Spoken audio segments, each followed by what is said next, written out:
এই খাবারটা আমি আগে কখনো রান্না করিনি। তো হ্যালো ভিউয়ার্স, আসসালামু আলাইকুম। আমি নীলা আপনাদের সবাইকে ওয়েলকাম করছি নতুন আরেকটা রান্নার ভিডিওতে।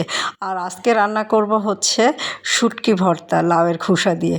আর যেটা বলছিলাম, এই খাবারটা আমি আগে কখনোই রান্না করিনি। তো প্রথমে আমি একটু কড়াইয়ে তেল দিয়ে পানি দিয়ে লাউয়ের খোসা এবং শুটকি আর সাথে হচ্ছে কাঁচামরিচ সিদ্ধ করে নিয়েছি।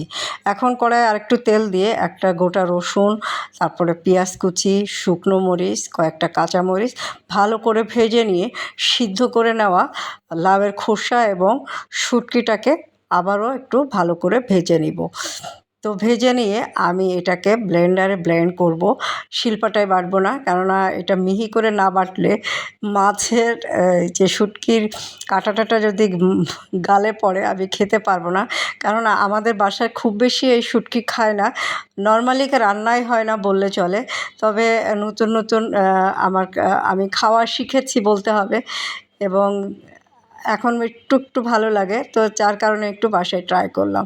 তো এই ভর্তাটা অনেকের খুবই পছন্দের, বিশেষ করে চিতই পিঠা দিয়ে খেতেও খুব ভালো লাগে, বা গরম গরম ভাতের সাথেও ভালো লাগে, পান্তা ভাতের সাথেও ভালো লাগে।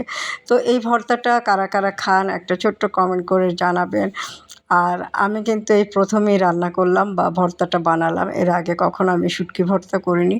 আমার লাইফে এই ফার্স্ট টাইম আমি শুটকি ভর্তা করলাম, বা শুটকি রান্না, মানে রান্না আইটেম বলতেই আমি এই প্রথম এটাই করলাম।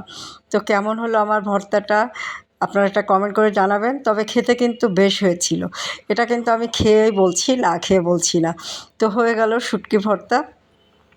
তো বুঝতে পারছেন, ভর্তাটা দেখে জিভে পানি চলে আসবে, ঝাল ঝাল ভর্তা, অনেক ঝাল হয়েছিল। তো ভালো থাকেন।